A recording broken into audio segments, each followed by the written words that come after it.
Hello, everyone, and welcome back to The Third Take.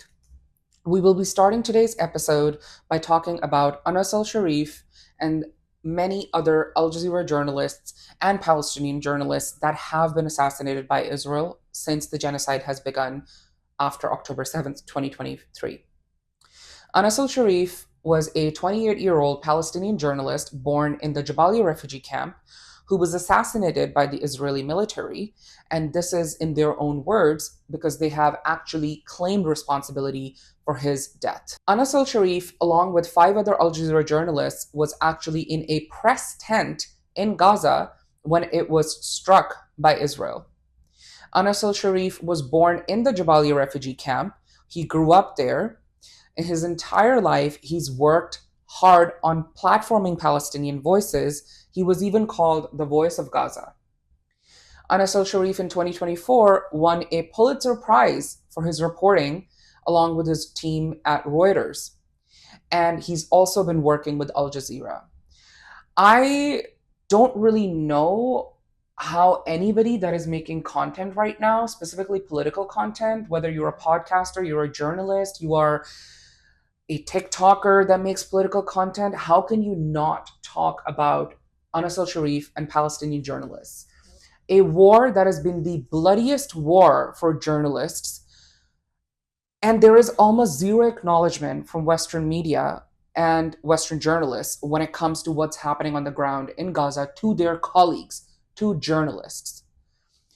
I don't think I'm a journalist because I don't have all the accreditation you need. But even as a podcaster, as an organizer, as an educator, making this content, Lubaba and I were discussing that we cannot just go on and talk about what's happening in the world and not address the fact that if we were in Gaza right now, or if anybody who is in Gaza right now and is taking the brave step to share with the world what's happening there, they are being targeted.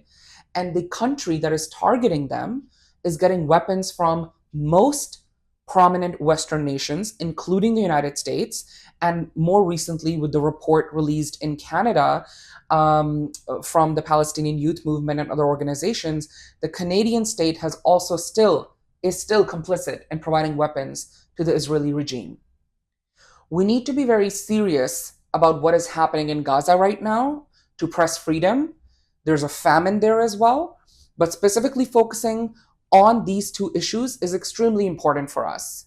We have dehumanized Palestinians in the Western narratives to an extent where the United Nations, Save the Children, Médecins Sans Frontières, Amnesty International, Oxfam, B'Tselem, which is an Israeli NGO, they're all saying there is a famine in Gaza, and we are choosing to believe the words of the government that has instituted that forced starvation and famine, which is the Israeli government, on the people of Gaza.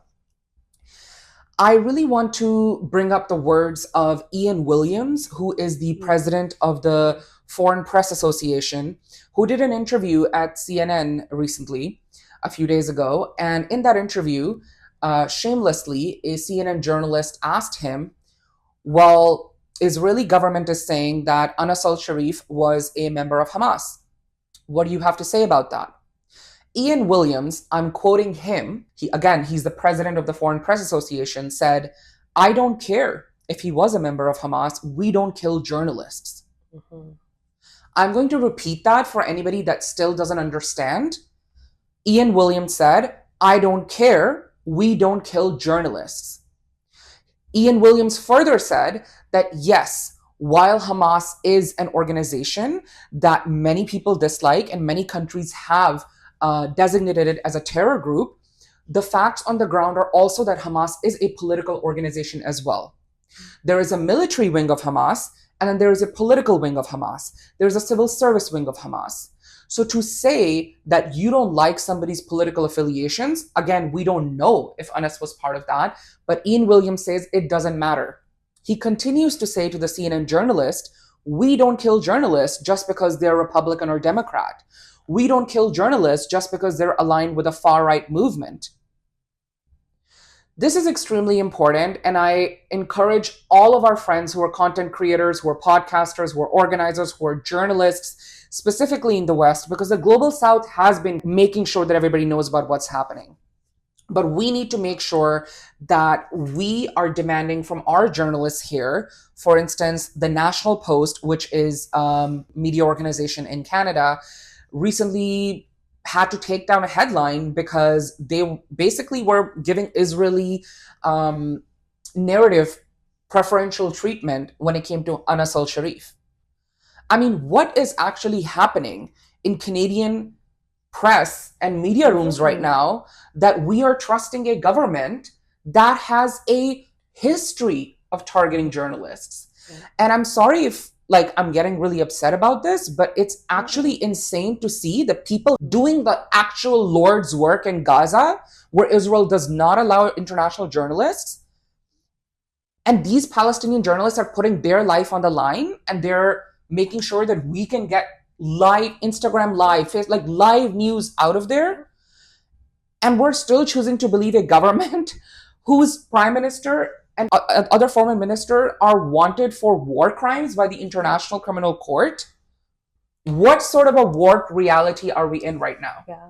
And I think, Taha, when you say we listen to these narratives, I think you're speaking to, our accredited media and the powers that get to, control the narrative that we see in the West. Whereas in order to address that National Post article about Anas al-Sharif, people all over Canada organized, sent letters to their government, sent letters to the National Post to demanding that they take that down, demanding that they showcase real narratives. And that article was only taken down because people organized around it on the ground, because everyday Absolutely. People like us said, no, I don't stand for that. No, I don't believe that. No, that is not what you're going to be doing with our tax dollars, with our money, whatever. Lubaba, thank you so much for bringing that point, because I think organizing is so important, specifically in these times. And hats off to all the Palestinian activists in Canada that have, led these movements, and other organizations that are making sure that people know when these vile headlines are put out and how we can organize against them. And I would also like to mention that going back to Israel's military policy where they target journalists, let's not forget Shireen Abu Akleh.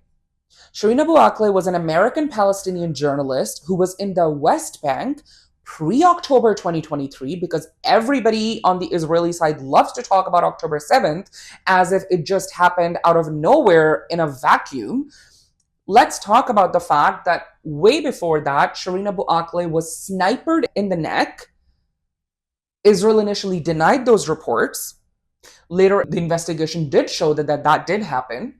And when Shireen Abu Akleh, who, by the way, was a Palestinian Christian, and I mention Christian because a lot of the times Muslims are so dehumanized that maybe if this gets through to the Western press and the Western journalists who are still silent, Shireen Abu Akleh was a Palestinian Christian sniped in the neck, killed in cold blood by the Israeli military. When people were trying to get to her to give her life-saving support, Israel shot at her colleagues that were trying to get to her. When her funeral took place, Israel shot and attacked her funeral.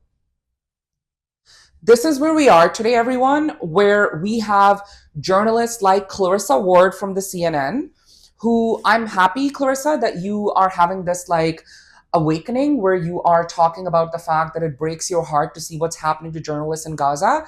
I always think, better late than never, but at the same time, it would be great if you then start platforming Palestinian journalists on your own media resources, channels, whatever you have access to at CNN, your network, and getting other people like Anderson Cooper, like Rachel Maddow, and many of your other colleagues, maybe even friends, to actually demand action.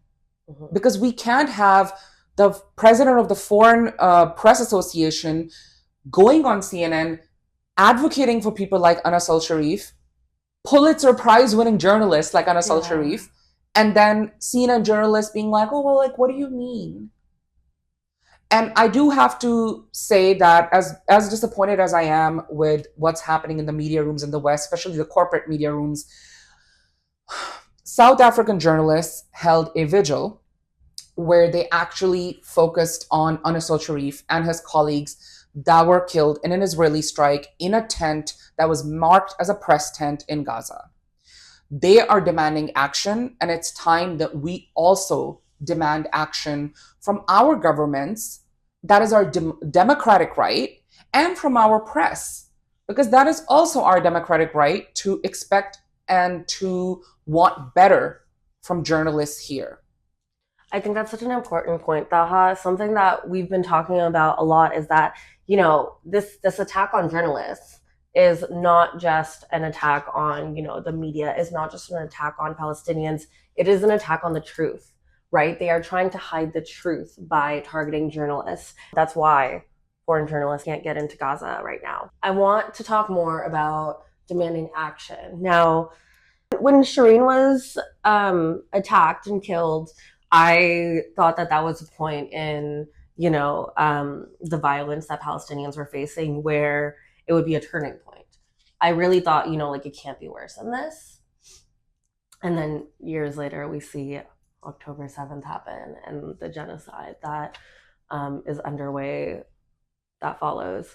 And it's really disappointing because I think the news about Shireen's death, the news about Shireen's funeral, these were not small things. However, they didn't last in the media cycle. Thus, the Palestinian cause was not given a major platform until years later. I think it's just disappointing to see how much the media can be controlled, right? That's why we make this podcast, to make sure that other narratives are told, other stories are told, and these are represented in the media. What we need to do, I think, as a collective in order to fight back against this is maintain a sense of integrity and justice in order to maintain the direction that we need to point our moral compasses in, so that we can actually build people power and actually take action that is going to change the lives of people. And so, Taha, when you talk about demanding action, I think about, what is Canada doing for Palestinians? After Russia invaded Ukraine, the Canadian government basically accepted unlimited applications from Ukrainians fleeing war, which obviously is a very noble cause for Canadian government to do. We think that Russia's invasion of Ukraine is obviously a horrible thing, specifically targeting of civilians, targeting of Ukrainian children, and displacement and forced displacement of those children to God knows where in Russia. It's really important to remember that the Canadian government, till October 2024, has approved visas of over 900,000 Ukrainians who wanted to escape the war and settle in Canada. As of October 2024's numbers, out of those over 900,000, basically almost a million Ukrainians, over 300,000 have already now reached Canada and are settled here. They are getting supports when it comes to health, jobs, and other resources. This is not an attack on Ukrainian refugees and people escaping war. What we do want to focus on today is the lack and utter shamefulness of multiple Canadian administrations at this point when it comes to people from Gaza who are in horrific situations. On the one hand, Canada is admitting that situation in Gaza is horrific. On the other hand, if you want to take a guess of how many applications Canada has accepted, not approved, just accepted. So for anybody that's confused, when you apply for a visa, your application is accepted. When you get the visa, that's when it's approved. Canada, to this day, has only accepted 5,000 applications from Gaza. This is for temporary status in Canada. This is not for them to just come here and get citizenship. We're talking about the bare minimum a G7 developed country, which itself has a continued legacy of settler colonialism, is doing. The bare minimum. 5,000 applications, everyone. Out of those, only around 16% have been approved, whereas when it came to Ukrainians, over 81% were approved.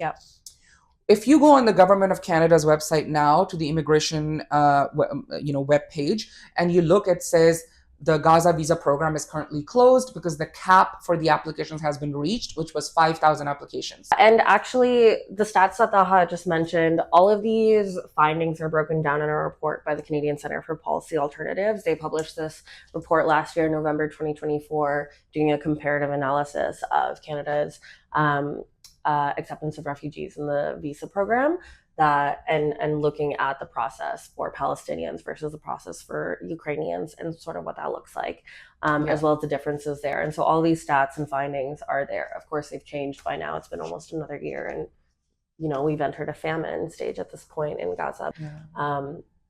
Absolutely. And thank you for mentioning that report, Lubaba, because a lot of the times people are like, well, where's the evidence? It's there. Yeah. And one of the other things I want to mention about this is that in the press conference that I was watching yesterday, where Gazan Canadians were talking about their family members that are in Gaza who have gone through the security checks, have submitted the application, and those 5,000 people that were able to even submit applications have been approved throughout the entire process. The only thing left for them to be evacuated from Gaza and come to Canada is biometrics. For anybody that has the privilege and hasn't ever had to apply for visas, biometrics are where you go to a country's embassy or consulate or other accredited office and give your fingerprints for your both hands, right? Please tell me how people in Gaza are supposed to give their biometrics to Canada right now. They can't go to Israel because Israel does not allow Gazans to come in, and Israel controls all movement of Gaza, of the borders around Gaza, of Gazans. And I just don't want to hear from anybody that, oh, why can't Egypt open the border? Let me say this again. Israel controls all movement in and out of Gaza. Again, Israel controls all movement in and out of Gaza. Could Egypt do more? Absolutely. But right now we're talking about the fact that these Gazan Canadians were like, we reached out to the Canadian government and said, listen, you have gone through these people's background check. You know they're no threat to you. Yeah. Why can't you just evacuate them and then get them to do their biometrics in Egypt or in Canada when they arrive here? And then if you have any issues, you can obviously make your final decision then. Get them out of a genocidal war zone. Yeah. And the Canadian government has said, no, sorry, that's not possible. Or the Canadian government's institutions have said that. Yeah. And I will come to you. I just want to add one more thing here, where one of the people of Gazan Canadian press conference yesterday told the journalists that the Belgian government has evacuated around 2 or so weeks ago, around 50 people to come to Belgium. So other countries are taking the steps necessary. Canada loves to say Israel is our ally, long-standing ally. Let's use that allyship, right? Lubaba is my ally, my friend. Yeah. I can say, hey, Lubaba, could you please do this for me? And she would be like, hey, let me see what I can do. Yeah. Vice versa. So if Israel is that important of a historic ally and friend to Canada, why can't the Canadian government say, we've done the background checks, everything is fine, here's the name of 50 or 100 people on this list. They need to evacuate tomorrow to Egypt. Done.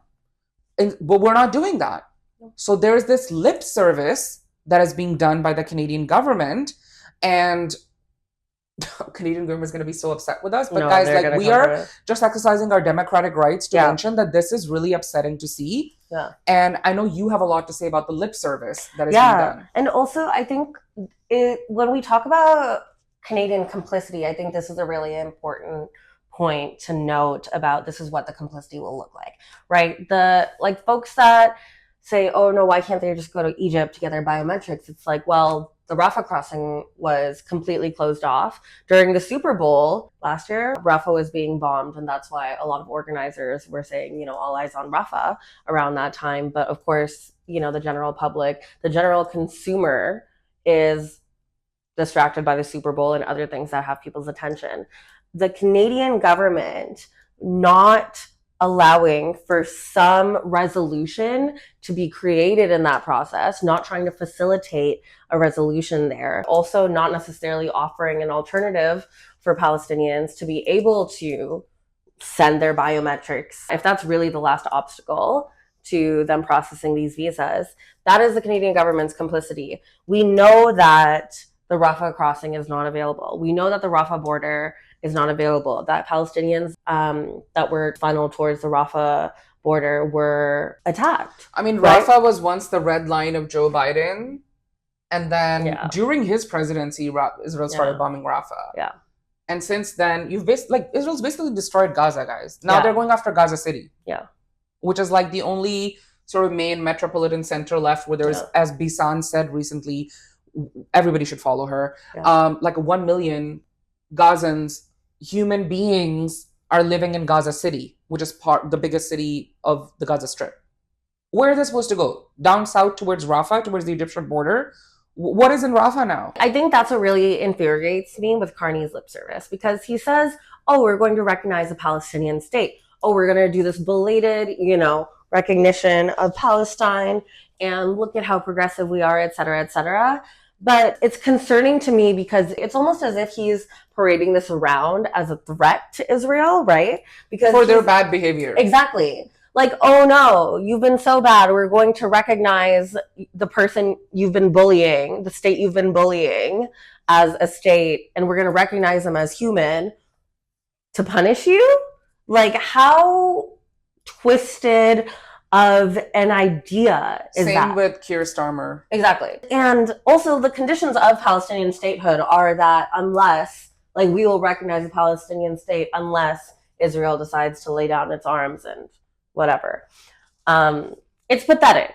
It's pathetic. This is like, that's the lip service that we're really talking about. But this is about as far as he's willing to go. And I think that's really the concern, because when we look away as individuals, as everyday people on the ground, this is what happens. Yeah. Carney thinks that putting out this blanket statement about Palestinian statehood is what he needs to, address the public and address the dissent that is coming his way.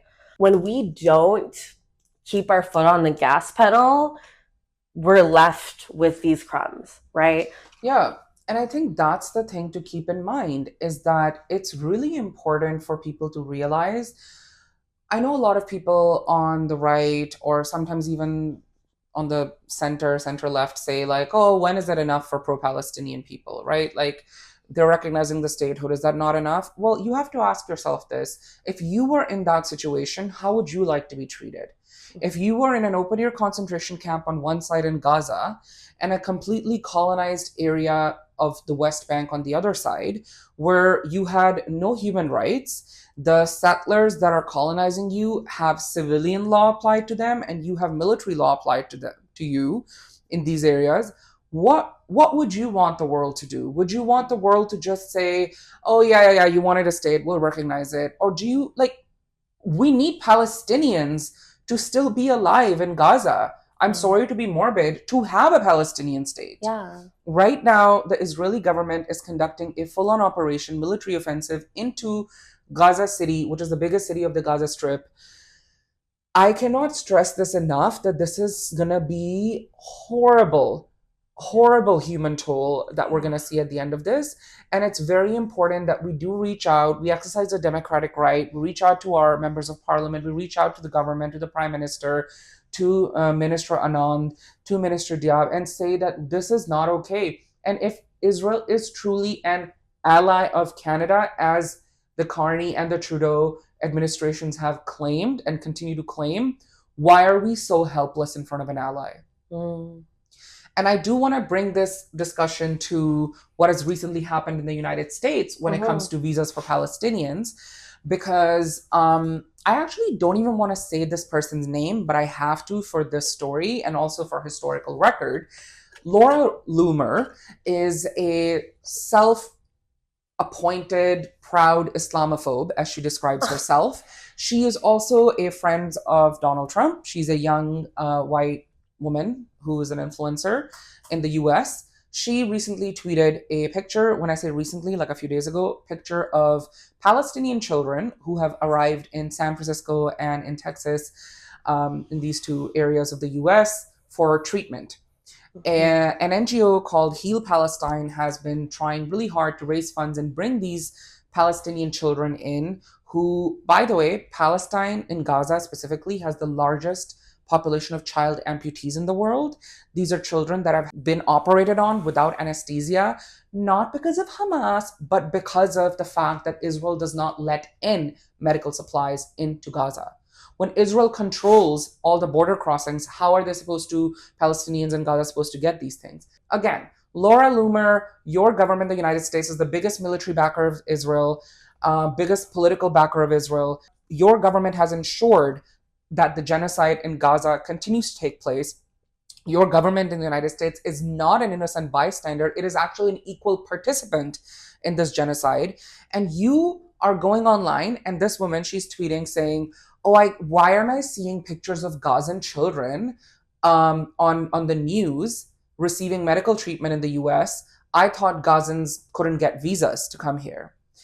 Okay, so you might think, Taha, who cares? It's just an influencer saying this. But this is what's happening in this diabolical American administration, the Trump administration, is that a day after that, Marco Rubio, who's the Secretary of State, Foreign Minister of the US, goes on these Sunday news shows and says, yeah, we're actually going to look into getting rid of all visa applicants, and we're going to stop giving visas to Palestinians and Gazans, period. And when the journalist says, well, a lot of these are children that are coming here, and Marco Rubio says, yeah, but they're accompanied by adults. Oh, wow. I'm sorry that a child whose life you have destroyed in collaboration with Israel, a Palestinian child who you have dehumanized to this extent, cannot just get on a plane by themselves and come here. The largest child amputee population in the world, because of your weapons and your equal complicity and participation, cannot just fly by themselves. Oh, of course adults are accompanying them. And of course you do background checks and security checks on these adults before they're allowed in. But no. In order to throw that red meat to the Trump base, Marco Rubio has truly shown himself to be a person that stands for nothing except for his racism, his anti-socialist views, his anti-leftist views, just how he's behaving with the governments and the foreign policy towards Latin America right now, and his Islamophobic views towards Muslims, and his extremely racist views towards Palestinians. This is where we are today, where now the United States officially put out a statement that they have decided to suspend all visa services for people from Gaza, including children.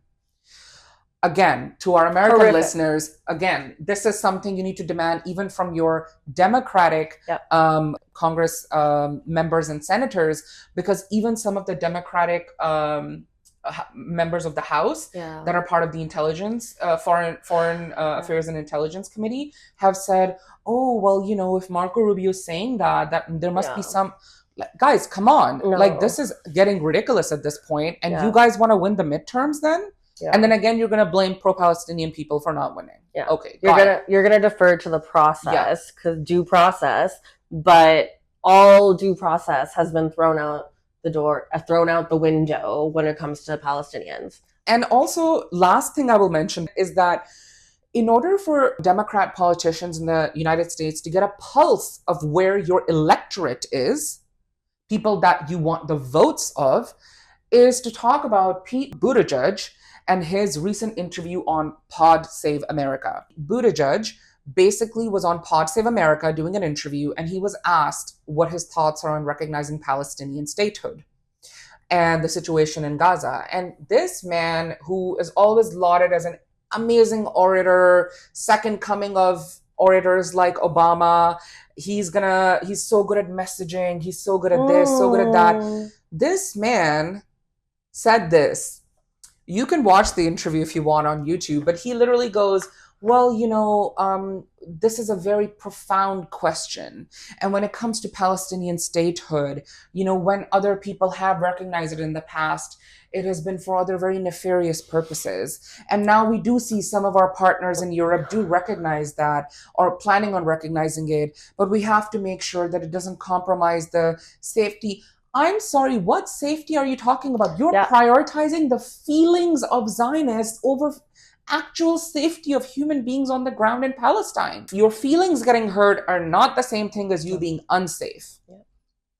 Just gonna put it out there. So Pete Buttigieg got so much backlash from the Democratic base, from the electorate. And mind you, Pod Save America is not a leftist podcast. No. It's a very like former Obama staffers that run it. Yeah. And it's very much like, in my view, a center left. Yeah. It's about like rules and structure and the system. So Pete Buttigieg got so much backlash from the Democratic electorate, his own base, that he had to go do an interview with one of his connections in Politico to actually talk about, like, give a different answer. Right. That answer was so bad that now he's planning on, people are saying, doing another interview, because he's not realizing, just like other Democrats, like Hakeem Jeffries, like Cory Booker, like Chuck Schumer, that what you're doing right now is not working.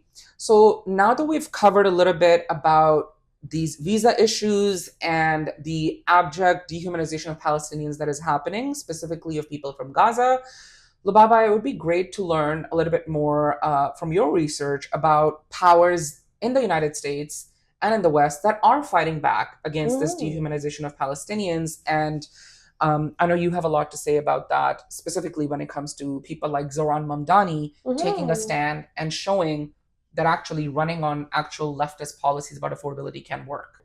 Taha, I think you really laid the groundwork. And I think it's really important to remember that as much as these right-wing, power-hungry forces are working together, and these capitalist forces are working together in order to maintain their own power and control, there are still people fighting back and resisting in significant ways, right? It is not just us having one-on-one conversations and being like, oh, who else thinks like that?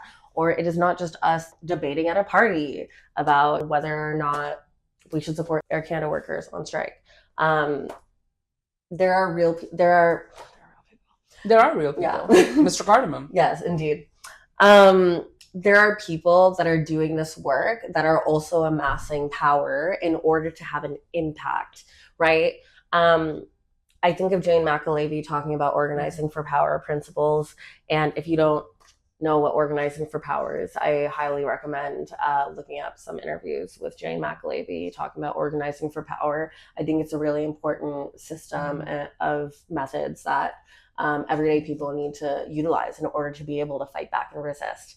Because these are really the methods and tools that have made Zohran Mamdani's campaign so successful. Zohran Mamdani is running on a campaign of affordability.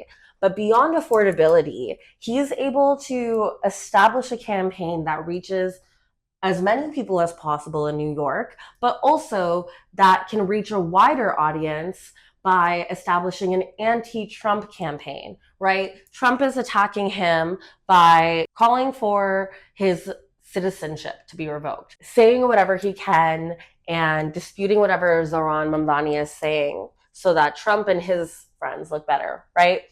Trump has now established a reckless regime. There are so many powers that are trying to gather in order to fight back against this one Democratic Socialist mayoral nominee, mayoral candidate who is not yet elected in one city in the US.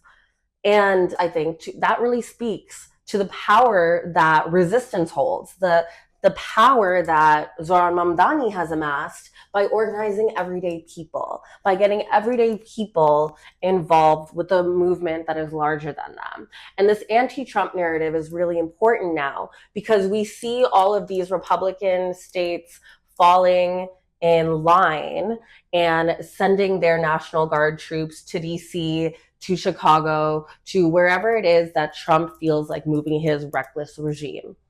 And Zohran Mamdani is really smart, and his campaign team is really smart because they know that this will not be the last time. They know this will not be the last move. And in order to be able to move people that are working class to adapt to such large issues, you have to have strong inoculation. You have to have a strong precedent set in order to have that solidarity that allows people to trust each other and to say that I will show up for you, that I do have your back, that you are my ally, and that I know you're mine, and that if I do this thing and if I go out to this protest, that you will join me. that I won't be doing it alone, and that we will be powerful in doing so. I think what's really important here also, as Zohran grows his campaign, we see him working with people like AOC, Alexandria Ocasio-Cortez. We see him working with people like Elizabeth Warren. We see him working with other congressmen and assemblymen across New York as well. And these pieces are especially important as well when building larger capacity. In order to have good inoculation, in order to have a working class that can adapt and move a campaign in different directions based on the attacks that they receive, you have to have the capacity to do so. In order to create large capacity, you have to have unity. How do you unite people around one message? How do you unite the left? That has been the $1 million question for the last, I would say, at least 15 years of my life. Yeah. The last 15 years, period. Absolutely. And it's always that, no, nothing can unite the left, or we have to move to the center or the right. Yeah, you have to make sacrifices. Yeah. Zohran Mamdani has proved that the sacrifices don't have to be the movement itself. It doesn't have to be the policies. We can have a culture of affordability. We can have a movement based in affordability, and that will garner lots of support and gather a lot of people. When you build solidarity from there onwards, you have such large capacity to make these movements that much more powerful. If we're going to be adapting to attacks by someone as powerful as Trump and his insider buddies, then we need to be able to be powerful ourselves. And that is what Zohran Mamdani has made a point of establishing. The reason why his campaign has been so successful and has been so inspirational across the globe is because their foot is on the gas and they're strategic about it.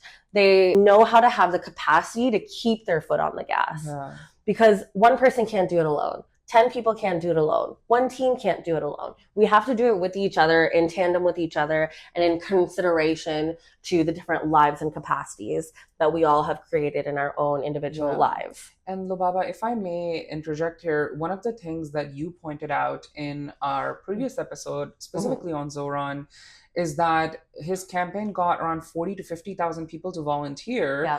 And that really shows you that when you actually have a grassroots campaign and you focus on things people care about, which is affordability, which is affordable rent, affordable groceries, being able to live without worrying, am I gonna be able to put food on the table for my family or not?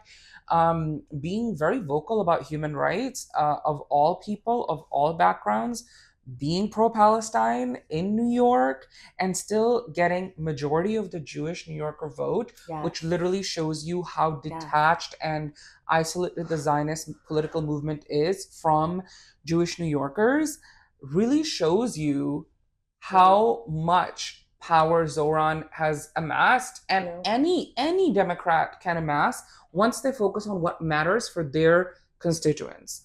And something that's really interesting, I just quickly want to mention, is that Hakeem Jeffries, who's the leader of the Democrats right now in the House in the US, his district is in New York, right? And Zohran Mamdani won his district when it was the mayoral primary. And Hakeem Jeffries has still not fully endorsed Zohran Mamdani. But another thing I would say is like Cory Booker, Chuck Schumer. Like, why are these people not endorsing him, right? And I also want to mention that Jonathan Greenblatt, who's the leader of the Anti-Defamation League, he recently went on an interview on CNBC, and he was basically making wild, wrongful claims about Zohran, saying Zohran never reached out to synagogues. He went to mosques and churches, never went to synagogues. Zohran never campaigned in Yiddish communities. And it's so funny because he is wrong. Not only were there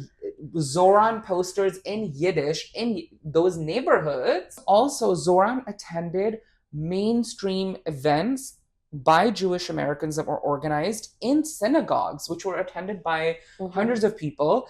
And this is widely documented. This is widely documented. And also, like, then Jonathan Greenblatt was like, oh no, like, I mean, like, mainstream synagogues. Again, it was, I think, the UGA that was like one of those synagogues. The event was like co-sponsor, and people were like, you're wrong. And now Jonathan Greenblatt is saying, no, what I meant to say was, yeah, he might have done this during the campaign, but he hasn't done it since he's been. And it's like, dude, you're grasping at straws. No Yeah. one believes you. No. And your stupid thing about that, if you just criticize a government, it's like you've criticized and condemned an entire religious group. Nobody's doing that. No. Nobody is actually taking what you're saying seriously at this point, because you yourself have become your biggest enemy because you are justifying a genocide. Yeah. And I think that speaks to the disconnect between like these like larger powerful bodies, the mainstream media, and people on the ground, right? Like everyday people are not stupid. We see through shit, right? That's why we've created this podcast, to be like, what is actually happening in our minds rather than what are we being told from the top? What are people experiencing on the ground? And what is like the solidarity that we can create in this like gray area, right? Because I think what the Palestinian cause has really spoken to in the last 2 years is the appetite for change. There has been such a large appetite to organize. And this is why, as an organizer, I can keep going, right? This is why, like, I believe in people, right? Because I know that people want better. I know that people see the humanity in each other. I know that people have an appetite to care for each other, right? And in order to be able to tap into that, that's where these large campaigns come in. Right? That's where these large campaigns inspire people. This is how I talk to teenagers and like other younger people than me. When you're organizing. Yes, when I'm organizing about larger issues by being like, okay, what can I relate it to you that's accessible to your knowledge and the things you know? Well, they've seen this large campaign that Zohran Mamdani has put all his efforts into, that is all over social media. And so if I can talk about that and find a different olive branch that allows them to connect to larger movements, then, that's my job is done, right? Or like that's like, when I know I've done a good job. And the same thing goes for any other issue.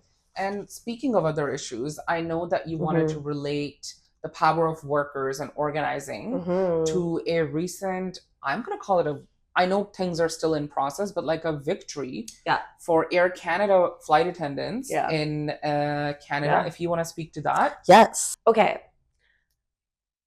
I love a good strike. I do love a good strike. I love the way that like Pluto went into Aquarius and people have been inspired to create astrology. A new world. Astrology. That people have been inspired to create a new world than what they've been given and what they've been told that they have to live with.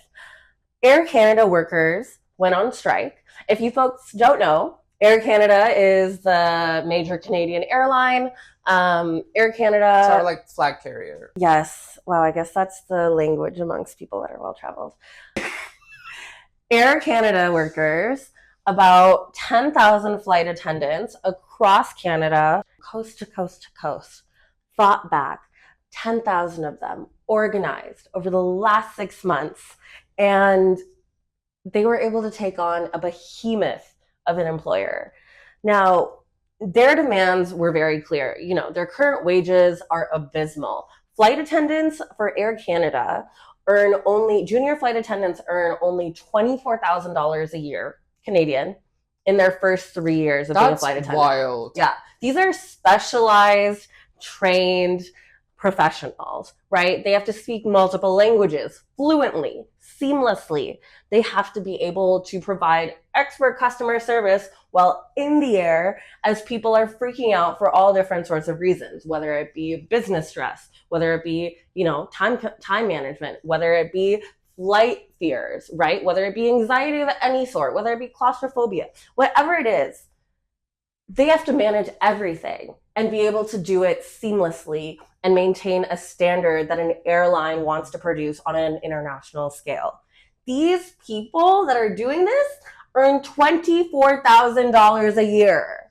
Also, these flight attendants need to learn how to provide basic medical assistance as well. If someone's choking, if someone's having a heart attack, like emergency landings. Like, how many people that are like, well, I don't care. Like, would you have the courage? They are making sure that they're on top of everything. And also, when it comes to, God forbid, other sort of security issues that might happen in the skies, the flight attendants have to be on the front line to defend people. Yeah. Our frontline workers are making less than $25,000 a year. These are also people that you don't get paid unless you're in the sky. Yeah, you don't get paid unless you're on the plane and the plane is moving. Like, I'm someone who lives in a city. I recognize that there are things always happening. And as someone who, sees themselves as a care worker, I hold the expectation of myself to always have naloxone or Narcan on me, and be always ready to use it. And that piece is hard enough for so many people in the city. I talk to other organizer activist friends all the time, and they carry around naloxone with them as well. But we talk about, will you ever be ready to really use it if you see someone overdosing? Most people can't confidently say yes.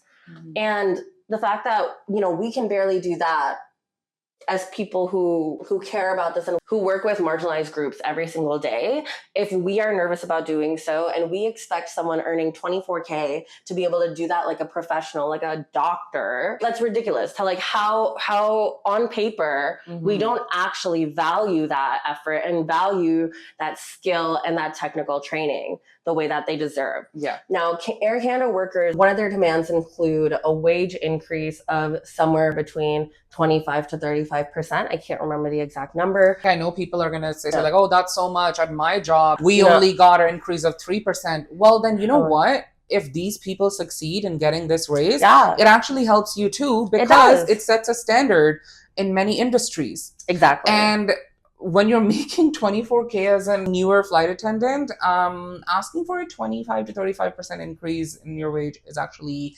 very understandable. Yeah. Even if they were to win that demand, even if they were to win that wage increase, it would keep junior flight attendants underneath the poverty line. It would still keep them below poverty wages.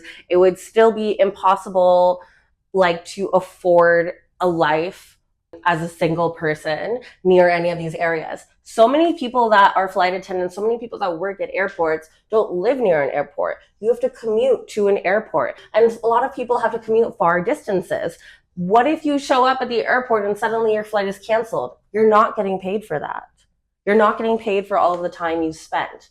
And so you can use all these resources in order to get to work, in order to be ready for work, in order to look professional for work, and still be completely cast aside. These are the things that are absolutely outrageous, right? And the Air Canada CEO is now coming out and saying, if we meet this wage increase, we're setting a precedent for having the highest paid flight attendants across any airline in Canada. That is disgusting. How dare we pay all of our junior flight attendants in Canada below the poverty line? And also, he's saying that it's a bad... You're the flag carrier. You should be paying them the highest wages in Canada, specifically because you asked them to be, as Lubaba said, all of the above, fluent in languages, providing best customer service, because they're always winning the best airline in North America. So it's kind of ridiculous for him to even make that claim, because the whole point is that if you want to be the best, then you have to hire the best. In order to hire the best, you got to pay them the best. Yeah, you have to walk the talk, right? These are not wage increases to be proud of from the employer's point of view if your employees are still earning poverty wages. The piece that I think is really important here is that these 10,000 people had to organize across the country to be able to go on strike in an effective way altogether. Air Canada is a behemoth of an employer that has as many resources at their disposal as an employer could dream of. The Air Canada CEO came out and said when workers went on strike, they were legislated back to work.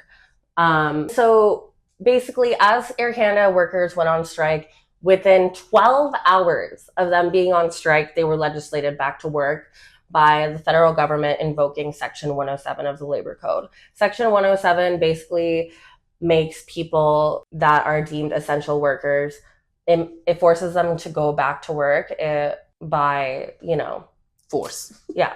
But then what's the point of, exactly. Then you have no labor rights. Exactly. And so right now, the main issue with the back to work legislation is that it's taken away workers' bargaining rights countless times, time and time again, especially federally. However, provincially, it's been used as well across Ontario, across Quebec, across British Columbia, in the Maritimes, everywhere. It's been defied countless times provincially. However, it's been very difficult to defy this legislation at a federal level. And what was really important this time around is that Air Canada workers were able to defy this back to work legislation. They said, yeah, you can try to tell us to go back to work. We're going to stay on strike. We are not listening to that. We will take the risk. We are staying out here until you meet our demands. In order for workers to have their demands met, the employer has to meet them at the bargaining table. Workers typically go on strike or do actions like this that garner lots of public attention, lots of media attention, in order to pressure the employer back to the bargaining table. Typically, these employers are not bargaining. Typically, these employers are not coming to the table. Typically, these employers are not bargaining in good faith, all of the above. And so strikes and direct actions are tools that unions use in order to pressure the employer back to the bargaining table so that they can actually negotiate like adults and be able to come to a legal deal. Now, Air Canada workers are back at the table now, fortunately enough. But it took them defying this legal order and thus continuing an illegal strike in order to be able to get their employer back at the table. Now, when this became an illegal strike, Air Canada's CEO, was at a loss of words, right? They were talking to the media and the media was saying, what did you expect to do come the strike? You knew this was about to happen. What were you planning to do? And they overtly said, we just thought that the federal government would legislate them back to work. Like, what a clear abuse of power. Like, straight up, they were like, we're not interested in bargaining. We're interested in telling them what to do. I'm so happy that this illegal strike, after being forced, like, oh, we're mandating you go back to work, Air Canada workers go on and they're like, no, we're actually going to continue to strike. Thank you so much for your concerns. We're actually going to exercise our labor rights. Section 107 of this labor code is basically dead. Yeah. Because I have so much respect for these employees that they decided to take this risk. The last time that any union was able to defy a federal back to work legislation was almost half a century ago. It was 48 years ago in 1978. It was by the postal workers. And because they defied this legislation, their union president, was thrown into jail for 3 months and was on probation for 19 months as well. This is not easy to do. And this took a lot of courage. And I'm happy they did it because now that section's dead. And it set a precedent. And so basically the president of the Air Canada Union came out and said, Section 107 is basically dead. It was always a bad section of the labor code, and unions knew that, but now it's apparent to the public and the employers as well. This organizing effort across the country took months in order to make happen, but it took months of small actions. It took months of workers talking to their coworkers, talking to each other and having one-on-one conversations, having barbecues where they gathered, having small meetings, having community gatherings of any sort to be able to connect with their coworkers and to build that solidarity. If you don't have that solidarity, if you don't have that capacity, just like Zohran Mamdani created, if you don't have that capacity created amongst the movement that you're trying to push forward, you won't be able to adapt as the movement needs. Now that, since Air Canada workers were so militant and had created such incredible capacity together, they were able to say, oh, you're legislating us back to work. We're going to stand our ground and we're not following that. As such, it's given other unions and other workers the confidence to be able to take on similar battles themselves. The last time that a union defied back to work legislation in 78 was done by the Postal Workers Union, CUPW, the Canadian Union of Postal Workers. Now, CUPW has gone on strike multiple times in the last few decades since then. However, each time they've also been legislated back to work. I think it was really important that Air Canada workers defied this back to work legislation, that some other group that wasn't the postal workers defied this legislation, because it then gives the confidence to people in the postal workers union, to people in Cup W, to be able to take on similar actions and similar risks. Because previously, they were the ones that had set the precedent for defying back to work legislation at the federal level. And so I think it was really important that the Air Canada workers took that moment of leadership and really paved the way so that now this door is open. It's been busted open for other unions to gather, to build capacity, and to be able to move as a unit. I think what was really important also in terms of how we use the powers and the different power players in leadership was when Avi Lewis is a member of parliament in British Columbia. He is an NDP MP, and he is also someone who is running for the NDP leadership coming up next spring. Now, as soon as the Air Canada union president came out at a press conference and said, we are defying this back to work legislation. We are staying on strike. Avi Lewis was immediately there, ready to speak out in support of these workers. Avi Lewis tweeted, "The Carney government has badly misjudged the mood of Canadians. People are shocked at the unfairness of unpaid work. It's hitting everyone working their asses off and still struggling with the cost of living.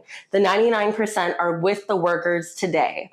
And that was such an important moment to be able to showcase the way that having a leader like that on the side of workers allowed for the message of the movement to be amplified that much more. Like when Donald Trump's friends want to do something and they decide to pursue it, who is there amplifying them? Donald Trump. Mm-hmm. And so the left has been really missing these leaders that have been amplifying our work and our visions on the ground for decades now, right? And in Ottawa. And it's been the case for decades because these ideas have been seen as unpopular. And I think to come back again to Zohran Mamdani's campaign, I think the reason it's been so inspirational for people across the globe is because it's almost given these groups that are in silos the permission to be louder about their movements. It's given permission to politicians that do align with our movements to say that part out loud, to also amplify our movements and support workers, support people on the ground, and support a better world, right? Now, with the Air Canada workers' strike, people on the ground are really looking to Prime Minister Mark Carney, because if Mark Carney decides to, further take the employer's side, he's risking alienating his labor allies on the ground. So he has to decide now whether or not he's going to alienate those allies for his reelection, right? Absolutely. That is what is going to hold our leadership accountable. Mm-hmm. It is people on the ground that are watching, paying attention, and engaged. Absolutely, and just to thank you for that wonderful, wonderful explanation of what happened with the Air Canada worker strike. And I think it's really important at the end of the day for everybody to realize that when unionized workers get better working conditions and better wages, it does actually trickle down. This is one thing that does trickle down into people in the private sector as well, who are non-unionized, to be able to benefit from this wage increase in the industries that they're a part of. So all I would say to this is that, again, the power rests with the people, but it's really important for us to support leaders like union leaders when they step up and demand better for their workers. Politicians like Zohran Mamdani, we don't believe in glorifying any politician, but more so the movements that they are starting. And then also just demanding better from our media leaders and our political leaders. And also, can I just say, don't necessarily cast electoralism away just because it isn't the be-all, end-all. It's a tool that pushes power and allows our movements to grow. So should we not be using the privileges that we have in order to grow our movements? I would argue yes. I would argue that in the West, it is our duty to use every privilege available to us to be able to push for our greater movements. And that includes platforming activists, platforming community organizers, platforming the people that have been doing the work on the ground to take on these larger leadership roles and be able to push our narratives and share our stories on a larger scale. Completely agree, Lubaba. And on that note, we're going to sign off of this episode. Please follow us on Instagram at The Third Take Pod. You can also find us on Spotify, YouTube, Apple Podcasts, wherever you listen to podcasts. Thank you so much for listening, and we'll be back soon with another episode. This has been Lubaba and Taha. And thank you for listening to The Third Take.